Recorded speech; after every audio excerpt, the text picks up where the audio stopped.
வணக்கம், நான் உங்கள் chef. Welcome back to chef Deena's kitchen. இன்றைக்கி நம்ம கிச்சனில் பார்க்க போது எல்லாருக்கும் பிடிச்ச இட்லி மிளகாய் பொடி எப்படி பண்ணுறது பார்க்க போகிறோம்.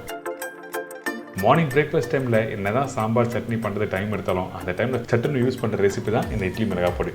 எல்லாருக்கும் ரொம்ப பிடிக்கும். அதுவும் பர்டிகுலராக இந்த இட்லி மிளகாய் பொடியில் கொஞ்சம் நல்லெண்ணெய், கொஞ்சம் பூண்டு இடித்து போட்டு மிக்ஸ் பண்ணி சாப்பிட்டீங்கன்னா அடடா அந்தளவுக்கு டேஸ்ட்டாக இருக்கும். இந்த இட்லி மிளகாய் பொடி தான் நம்ம பார்க்க போகிறோம்.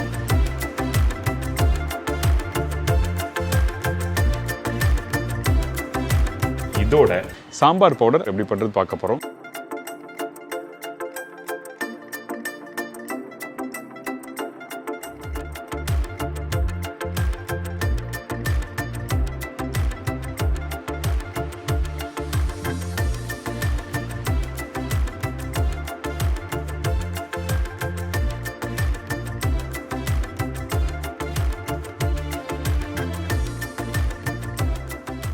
இட்லி மிளகாய் பொடிக்கு தேவையான பொருட்கள்: இடிச்ச பூண்டு 15 பல்லு, காய்ந்த மிளகாய் 20 நம்பர், கடலைப்பருப்பு 60 கிராம், உளுத்தம்பருப்பு 120 கிராம், வெள்ளை எள்ளு 4 டேபிள் ஸ்பூன், வெல்லம் 1 டீஸ்பூன், கருவேப்பிலை தேவையான அளவு, பெருங்காயம் 1/2 டீஸ்பூன், உப்பு தேவையான அளவு, நல்லெண்ணெய் சமைக்கிறதுக்கு தேவையான அளவு. இதாங்க இந்த ரெசிபிக்கு தேவையான பொருட்கள். இந்த இட்லி மிளகாய் பொடி பண்ணுறதுக்கு நம்ம கிட்ட இருக்க இந்த கடலைப்பருப்பு, உளுத்தம்பருப்பு எல்லாத்தையும் வறுக்க போகிறோம். எப்பவுமே உளுத்தம்பருப்போட அளவு தான் அதிகமாக இருக்கணும், கடலைப்பருப்பு அளவு கம்மியாக இருக்கணும். ஏன் கேட்டினா அந்த உளுத்தம்பருப்பு அதிகமாக போடும்போது உங்களுக்கு நல்லா கிரன்ச்சியாக இருக்கும், கடலைப்பருப்பு மாவு தன்மை கொடுக்கும். அதனால தான் இந்த கடலைப்பருப்பு கம்மியாக போட்டிருக்கோம். இதுக்கு பிறகு காஞ்ச மிளகாய், கருவேப்பிலை போட்டிருக்கேன். எப்பவும் போல தான் இந்த கடலைப்பருப்பு, உளுத்தம்பருப்பும் ஸ்லோ ஃப்ளேமில் வறுத்துக்கணும். உங்களோட அடுப்பை வந்து எந்த அளவுக்கு ஸ்லோ ஃப்ளேம் வச்சு வறுக்கிறீங்களோ அந்த அளவுக்கு ஸ்லோ ஃப்ளேம் வச்சு வறுத்துருங்க. இந்த கடலைப்பருப்பு, உளுத்தம்பருப்பு வறுத்து முடிக்கிறதுக்கு குறைஞ்சபட்சம் ஒரு 10லேருந்து 15 நிமிஷம் ஆகும் நம்ம வீட்டு கேஸில். நல்லா புரிஞ்சுக்குங்க. ஐ ஃப்ளேம் வச்சு வறுக்கும்போது உங்களுக்கு கலர் மாறுமே தவிர, ஆனால் அந்த கடலைப்பருப்பு, உளுத்தம்பருப்பு நல்லா கிரன்ச்சியாக கிடைக்காது. அதனால தான் வந்து எந்த ஒரு ரெசிபி கடலைப்பருப்பு, உளுத்தம்பருப்பு யூஸ் பண்ணுற ரெசிபிக்கு நான் சொல்கிறது வந்து ஸ்லோ ஃப்ளேமில் வறுத்துக்கணும், நல்லா கிரன்ச்சியாகவும் கிடைக்கும்.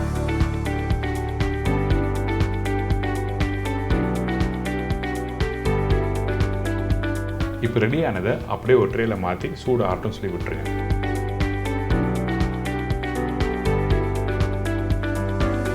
இதுக்கு பிறகு எள்ளு.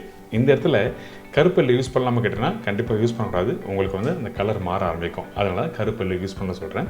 இந்த வெள்ளை எள்ளுவும் ஸ்லோ ஃப்ளேமில் வறுக்க ஆரம்பிச்சிருங்க. எந்த அளவுக்கு ஸ்லோ ஃப்ளேமில் வறுக்க முடியுமோ வறுத்துருங்க. அதே டைமில் கருக்கக்கூடாது. கரிஞ்சதுன்னா கண்டிப்பாக கசப்பு தன்மை வந்துடும்.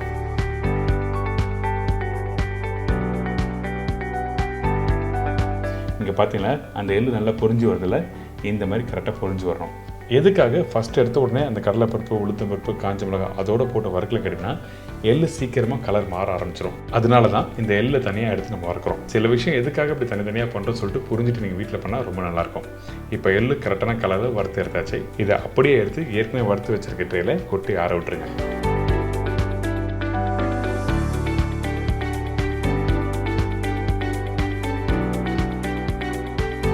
அடுத்தது கொஞ்சமாக நல்லெண்ணெய். இந்த பூண்டை டைரெக்டாக வறுக்க முடியாது. அதனால் இந்த மாதிரி எண்ணெய் கொஞ்சம் ஊற்றின பிறகு எண்ணெய் சூடாகும். சூடு ஆறின பிறகு வந்து இந்த பூண்டை போடுங்க. இந்த பூண்டு போட்ட உடனே கொஞ்சம் கலர் மாற ஆரம்பிக்கும். ஸ்லோ ஃப்ளேமில் இந்த மாதிரி வதங்குற டைமில் அந்த கார்லிக்கோட ஃப்ளேவர் நல்லா கொடுக்கும். அதே டைமில் நல்லா கிரன்ச்சி ஆகும்.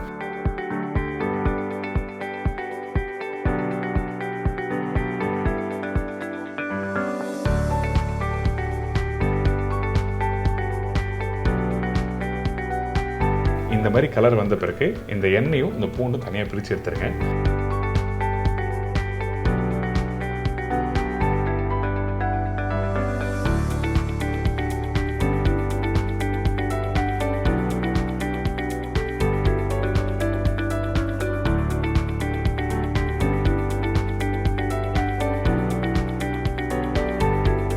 இப்போ பாருங்கள், அந்த பூண்டை லைட்டாக க்ரஷ் பண்ணி காமிக்கிறேன்.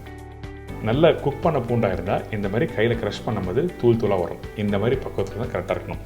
இதுக்கு பிறகு நம்ம என்ன பண்ணுறோம், எல்லாத்தையும் ஒன்றா போட்டு அரைக்க ஆரம்பிக்கிறோம்.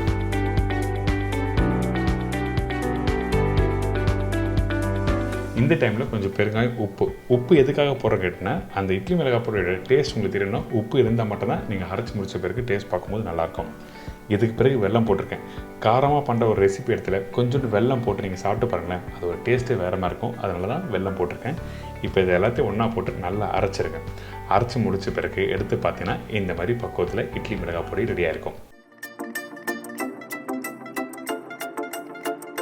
நல்லா சூப்பரான ஸ்டைலில் கொஞ்சம் காரசாரமாக இட்லி மிளகாய் பொடி எப்படி போட்டு சொல்லி கொடுத்துருக்கேன். இந்த இட்லி மிளகாய் பொடியோட கடைசியாக இன்னொரு கரண்டியில் கொஞ்சம் எண்ணெயும் கொஞ்சம் இடித்த பூண்டும் அதுக்கப்புறம் இந்த பொடியும் போட்டு மிக்ஸ் பண்ணி சாப்பிட்டு பாருங்களேன், அடடா மறக்கவே மாட்டீங்களா, அந்தளவுக்கு சூப்பர் டேஸ்ட்டு. இதை தொடர்ந்து ஒரு அருமையான சாம்பார் பவுடர் எப்படி பண்ணுறது பார்க்க போகிறோம்.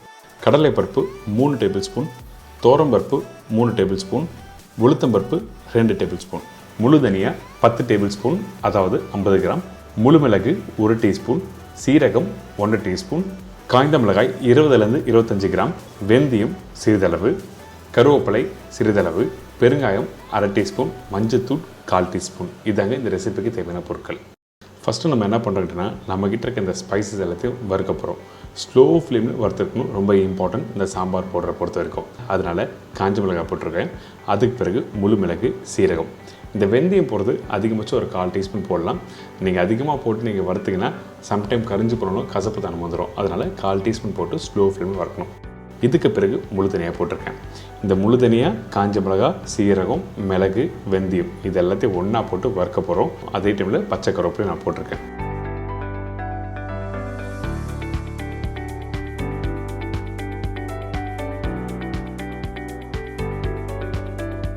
எந்த அளவுக்கு உங்களோட அடுப்பை ஸ்லோ ஃப்ளேம் வைக்க முடியுமோ அந்த அளவுக்கு ஸ்லோ ஃப்ளேம் வச்சுருங்க. நல்ல ஸ்லோ ஃப்ளேம் வறுத்தா தான் இந்த பவுடர் மசாலா நல்லாயிருக்கும். அப்போ தான் இந்த காஞ்ச மிளகாய், பச்சை கருவேப்பிலை எல்லாமே நல்லா வறுத்து பவுடர் பண்ணுறதுக்கு ஈஸியாக இருக்கும். சரிங்களா? இப்போ பாருங்கள், இந்த பச்சை கருவேப்பிலை பார்க்குறதுக்கு நல்லா க்ரீனிஷ் கலர் இருக்குது. வறுத்து முடிச்ச பிறகு நல்லா ட்ரையாக இருக்கும். அதுக்கு பிறகு மிக்சியில் போட்டு அரைச்சிக்கலாம். அதே டைமில் வறுக்கிறதுக்கு எவ்வளோ நேரம் ஆகும் கேட்டிங்கன்னா குறைஞ்சபட்சம் ஒரு 10லேருந்து 15 நிமிஷம் டைம் எடுக்கும். பார்த்தீங்களா, கலர் மாறுதல இந்த மாதிரி தான் கரெக்டாக வந்துருக்கணும். நல்லா புரிஞ்சுக்கோங்க, ஸ்லோ ஃப்ளேமில் வறுத்துக்கணும். அதே டைமில் கடலைப்பருப்பு, உளுத்தம்பருப்பு, தோரம்பருப்பு எல்லாத்தையும் ஒன்றா போட்டு வறுக்கக்கூடாது. ஏன் கேட்டிங்கன்னா அந்த கடலைப்பருப்பு, தோரம்பருப்பு, உளுத்தம்பருப்பு வறுக்கிறதுக்கு டைம் எடுக்கும். அதனால தான் இந்த மாதிரி ஸ்பைசஸை தனியாக வறுத்துறோம். வறுத்த பிறகு இதை அப்படியே இன்னொரு ட்ரேயில் மாற்றிடுறோம்.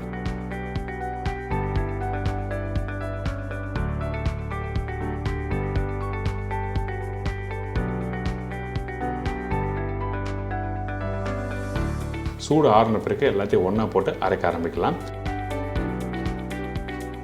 அடுத்து நம்ம என்ன பண்ணுறோம், இதே கடாயில் நம்மக்கிட்ட இருக்க இந்த கடலைப்பருப்பு போட்டிருக்கேன், உளுத்தம்பருப்பு, தோரம்பருப்பு இதெல்லாம் போட்ட பிறகு ஸ்லோ ஃப்ளேம் வறுத்துக்கணும். முக்கியமாக தோரம்பருப்பு இருக்குது பார்த்தீங்களா, அந்த தோரம்பருப்பு கலர் மாறக்கூடாது. சீக்கிரமாக கலர் வர பருப்பு என்னன்னா தோரம்பருப்பு தான். அதனால் ஸ்லோ ஃப்ளேமில் வறுக்க ஆரம்பிச்சிருங்க. அப்படி கொஞ்சம் கலர் மாறிச்சு, கொஞ்சம் தீஞ்சு போகிற மாதிரி இருந்ததுன்னா கண்டிப்பாக நல்லா இருக்காது இந்த பவுட்ரு. அதனால தான் ஸ்லோ ஃப்ளேமில் வறுத்துக்கணும்னு சொல்கிறேன். நீங்கள் எப்படி ஸ்பைஸ் வறுக்கிறதுக்கு 10லேருந்து 15 நிமிஷம் டைம் எடுத்ததோ அதே மாதிரி இதில் இன்னும் 2 நிமிஷம் எக்ஸ்ட்ரா டைம் எடுக்கும். சரிங்களா? இப்போ நல்லா வறுத்து எடுத்தாச்சு. இதுக்கப்புறம் அப்படியே அந்த ட்ரேயில் போட்டு கொஞ்சம் சூடு ஆறட்டும். அதுக்கப்புறம் அரைக்க ஆரம்பிக்கலாம்.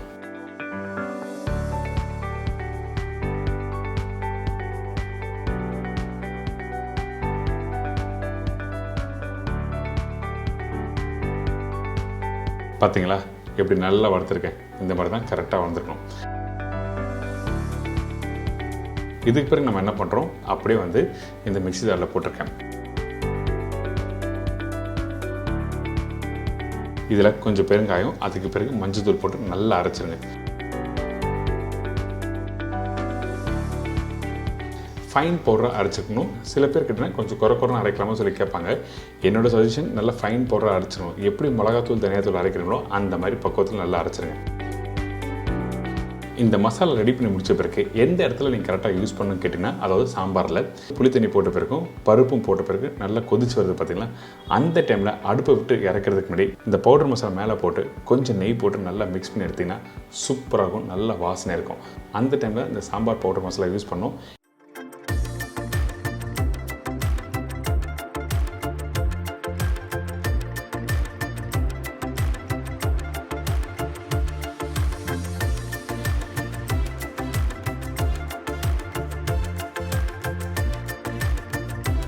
என்றைக்கு உங்களுக்கு தெரிஞ்சிருக்கும் இந்த சாம்பார் பவுடர் மசாலா எப்படி வீட்டில் பண்ணுறதுன்னு கண்டிப்பாக ட்ரை பண்ணி பாருங்கள், என்ஜாய் பண்ணுங்கள்.